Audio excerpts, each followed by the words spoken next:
Terus selanjutnya dengan demikian kalau kita Kwichenshen ya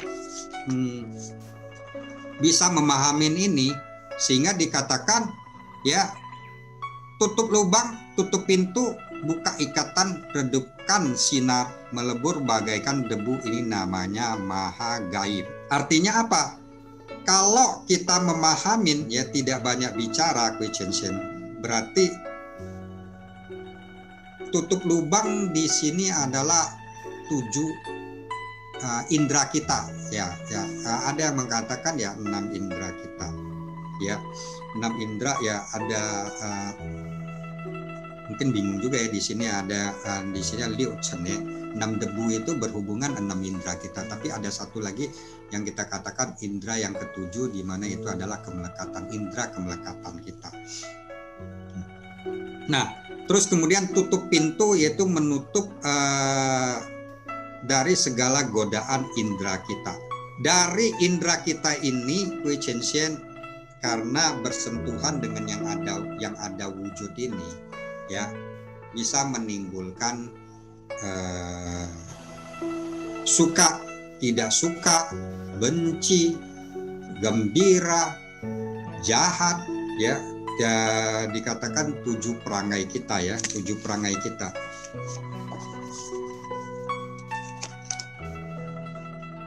Tujuh perangai kita Kwichenshen yaitu gembira, marah, sedih, takut, suka, jahat,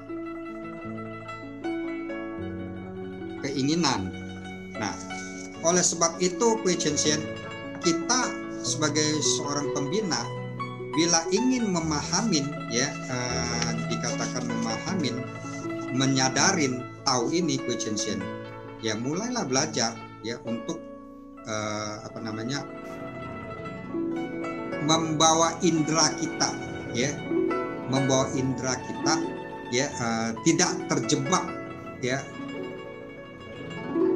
oleh godaan-godaan tersebut.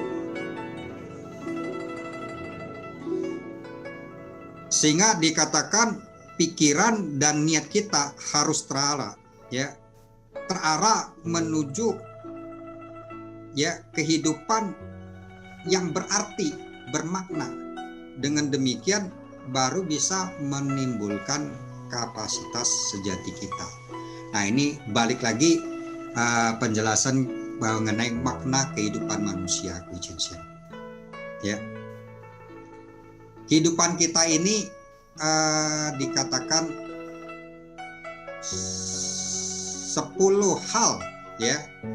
Mungkin yang 8-nya menderita atau susah, 2 yang bahagia. Nah, dari hal ini sebenarnya menyadarin kepada kita bahwa kehidupan ini tidak kekal. Nah, karena tidak kekal inilah Kwichenshen, kita jangan terjebak ya dalam pikiran dan niat yang tidak baik ini. Pikiran dan niat yang tidak baik ini karena ada sentuhan indera kita dengan wujud-wujud yang ada di luar ini.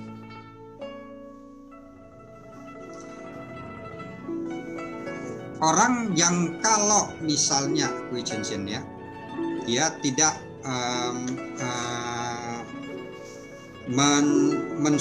menyumbat lubangnya atau tutup pintunya ya, sehingga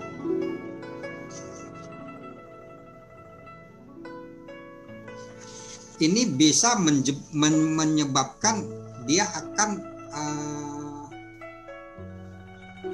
terjebak di dalam keserakaan, keirian, terus kebodohan batin itu, atau namanya ketidakpahaman ya Kwichenshen. Kalau dengan demikian, itulah dikatakan ya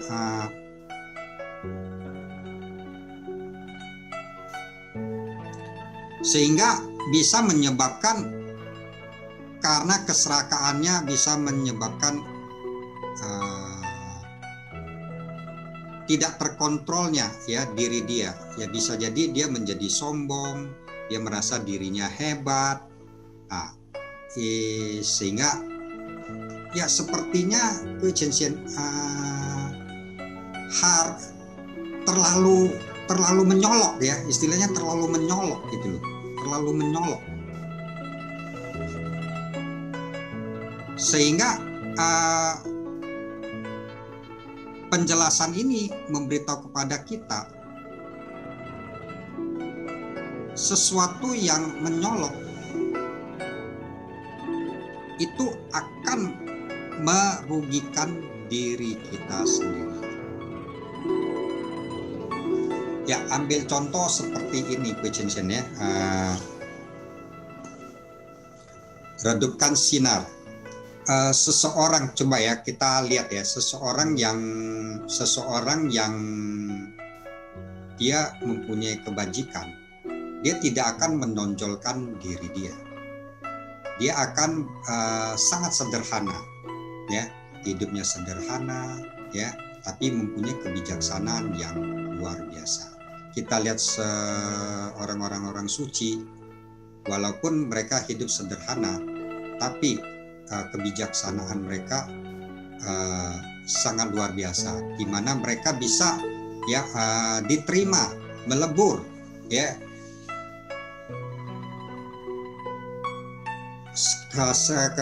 dengan sesama umat.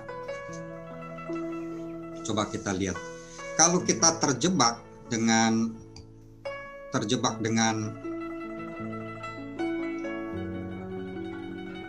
kesombongan kita, kehebatan kita, bagaimana kita bisa belajar ya untuk menghargai orang lain? Bagaimana kita bisa melihat kelebihan orang lain, dan bagaimana bisa kita untuk belajar untuk rendah hati? Nah, kalau seperti itu, Kuicensen, terjebak seperti itu, ya berarti kita tidak memahami watak sejati kita. Nah, dikatakan sehingga hidup harus menapak bumi, artinya hidup yang jujur-jujur saja, ya. Hidup yang jujur-jujur saja. Hidup ya sesuai dengan kebenaran, tidak menyimpang ke kiri, tidak menyimpang ke kanan. Yang benar adalah benar, yang salah ada yang salah. Kalau bisa dengan demikian, Kuicensen, inilah dikatakan ya hidupnya bisa tentram, hidupnya bisa tenang. Husia ambil satu contoh seperti ini. Di zaman dinasti Qing itu Kaisar Yongzheng, itu ada seorang panglima dia yang bernama Yin Ken Yao. Itu panglima dia punya kehebatan untuk memimpin prajurit itu sangat luar biasa, ya. Sehingga pamor sang raja pun kalah. Ada satu kali di saat berkumpulnya para tentara, sang raja mengatakan diam, tetapi para prajurit masih bersuara. Tetapi sekali sang panglima Yin Ken Yao itu dia mengatakan diam, seluruh prajurit tidak bersuara, hening.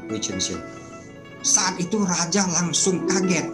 Wah, ternyata ini panglima saya ini ke kapasitasnya itu melebihin saya.